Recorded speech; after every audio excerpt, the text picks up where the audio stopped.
Welcome back to The Breakdown with me, NLW. It's a daily podcast on macro, Bitcoin, and the big picture power shifts remaking our world. What's going on, guys? It is Tuesday, July 25th, and today we are catching up on a number of different crypto issues, including further reaction in the Worldcoin launch, some intrigue around SBF, and a discussion of the SEC's potential appeal in the Ripple case. Before we get into that, however, if you are enjoying The Breakdown, please go subscribe to it, give it a rating, give it a review, or if you want to dive deeper into the conversation, come join us on the Breakers Discord. You can find a link in the show notes or go to bit.ly/breakdownpod. Hello, friends. What's going on? We are back with some updates. As I said, we've got a little bit of SEC appeals in the Ripple case, a potential SBF gag order, please God. But where we'll start is with some further follow-ups on Worldcoin. As the day went on yesterday, a lot of the first impression themes that we discussed on the show got really hammered in. An example comes from Ari Paul from Block Tower, who wrote a highly viral thread about the market dynamics surrounding a launch like this. He wrote, "Here's the basic crypto market manipulation model that produces the $10 billion plus valuations for startups. Grant founders and investors the cap table locked, airdrop a tiny percentage of float to retail, then give market makers a multiple of that and incentivize them to set a price floor with options. The result is that retail traders see a price and liquidity on exchange, but that price reflects less than 5%, often less than 1% of the tokens. Media breathlessly report on the quote-unquote success, VCs mark their books up and get to raise new funds on the basis of the fake marks. Then, 3 to 18 months later, the tokens unlock and the project's price and liquidity have been accepted as real by retail, and insider tokens get dumped on retail. The legality of this gets subtle and varies by region. The ethics of it are pretty simple in my opinion. I've been asked a few times if I'm claiming conspiracy. Not really. Some of the participants in the conspiracy might honestly not understand the game they're playing. That's the power of incentives. You can guarantee market manipulation and wash trading without any communication between the relevant parties, just with the market maker incentive structure and inherent incentives in the VC business model. I don't have a good solution other than investors being more critical of these variables. Investors in VC funds need to think critically about how pseudo-liquid assets are marked, and whether marks are real when the price is derived from less than 10% of tokens. And retail needs to be more critical and skeptical of everything.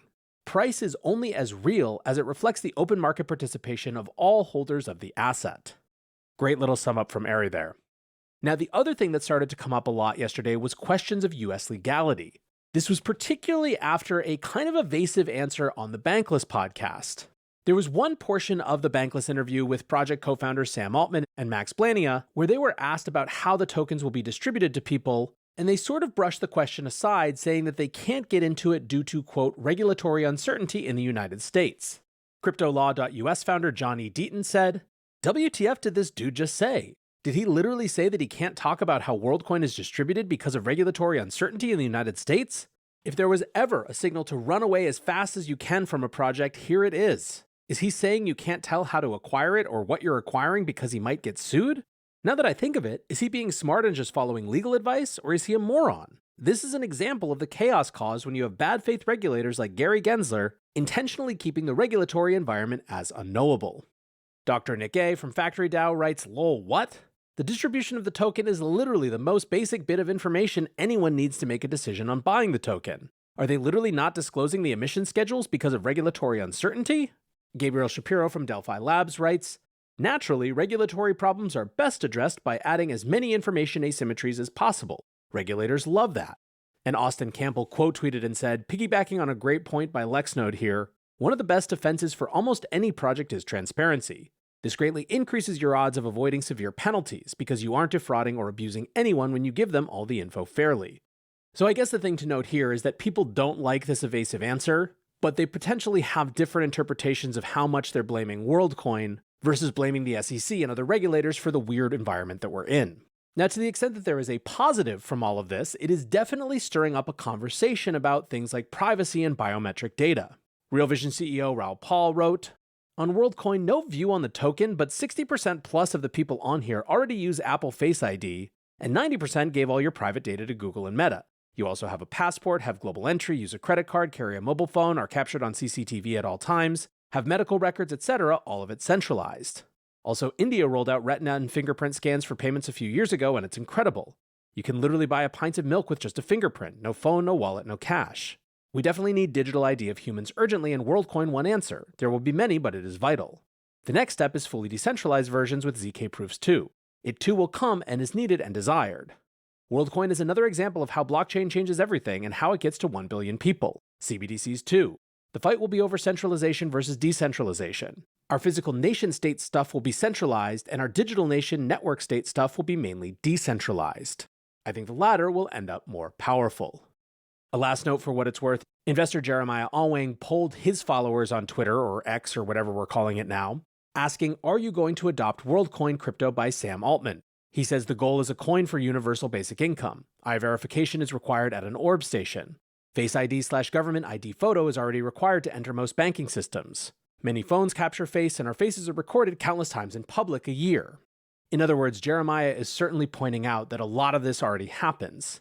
And yet still, 71.7% of respondents on that poll, who by the way are by and large not crypto people, say that no, they will not adopt Worldcoin. I don't know how much signal there is, but it's just another interesting little bit of data. Before we move on, I just want to take a quick moment to acknowledge this episode's sponsor, In Wolf's Clothing. Wolf is the first startup accelerator dedicated entirely to Bitcoin and Lightning.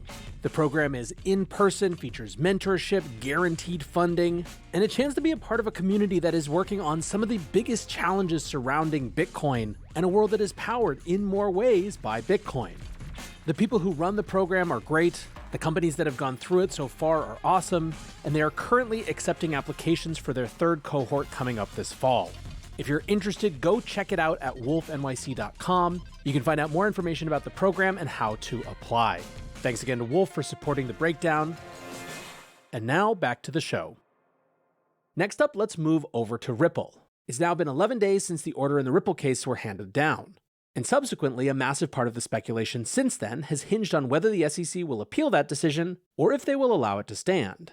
In a doorstop interview late last week, SEC Chairman Gary Gensler indicated that the agency was still reviewing the case and considering its options. Because there are still a few outstanding issues in the Ripple case that will proceed to a full trial, the SEC is able to wait until the entire case is decided before bringing an appeal. However, if the agency wants to specifically appeal the orders delivered this month, they will likely need to get moving. On Sunday, Coinbase's Paul Grewal tweeted, "Although the court's rules are silent, 10 days always made sense to me as the right deadline to seek district court certification of an order for interlocutory appeal. After all, that's the deadline to petition the appellate court. 10 court days from Judge Torres' ruling is tomorrow." Now, on Friday, we got the first clear indication that the SEC thinks the Ripple decision was incorrect, potentially hinting at an appeal in the works.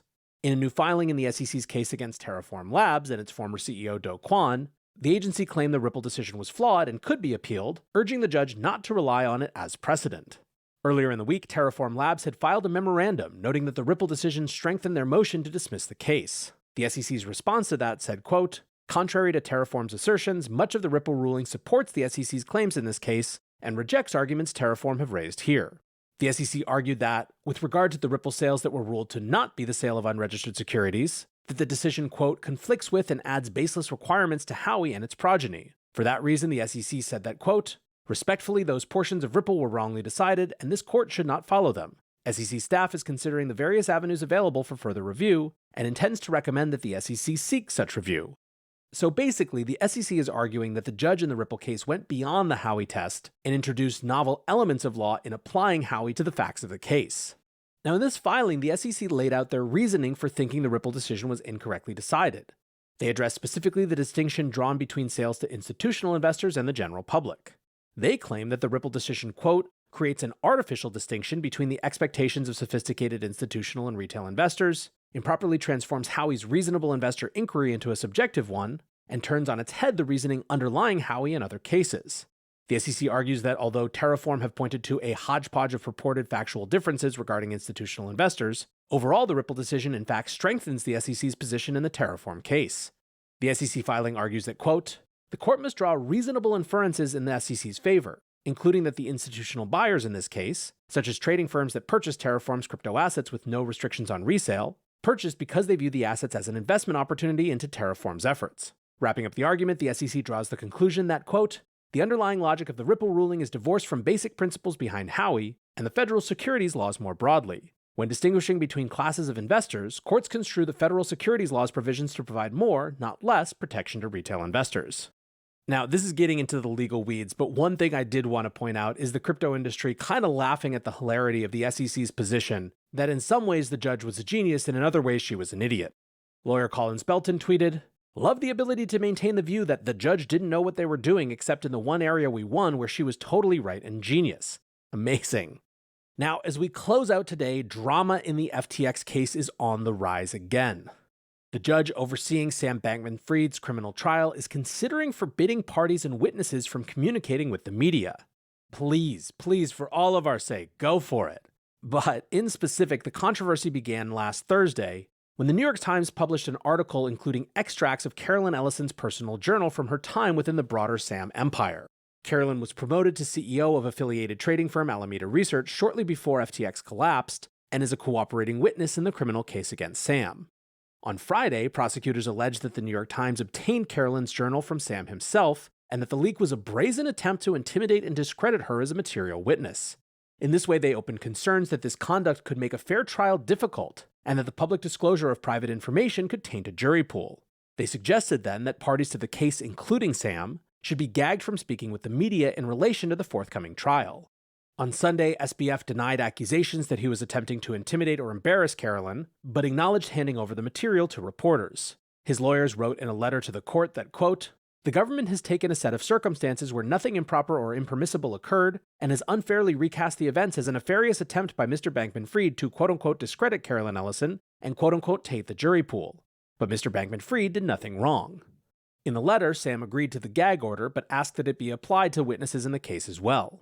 Sam's primary concern throughout the letter was the unfavorable press coverage he has been receiving, which he partly blamed on public statements made by FTX estate CEO John J. Ray III. He said that the comments from Ray had, quote, created a toxic media environment that has left Mr. Bankman-Fried with little choice but to respond.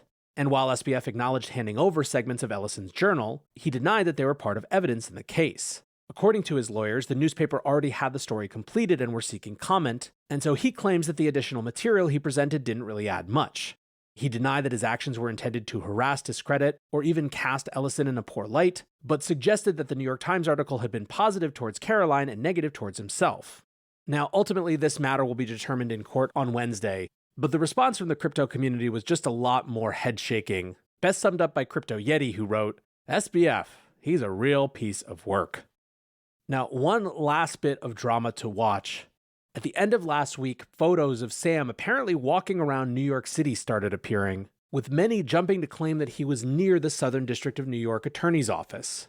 As you might imagine, speculation has run wild that he was there cutting some sort of deal or perhaps giving information on something that he knew about. But when it comes to specifics, I guess we're just going to have to wait and see. Anyways, guys, that is going to do it for today's show. Lots of intrigue, lots of drama. Wouldn't be crypto if there wasn't. I want to say thanks one more time to my sponsor, In Wolf's Clothing. Remember to check out wolfnyc.com to apply for their next cohort. And of course, thanks to you guys for listening. Until next time, be safe and take care of each other. Peace.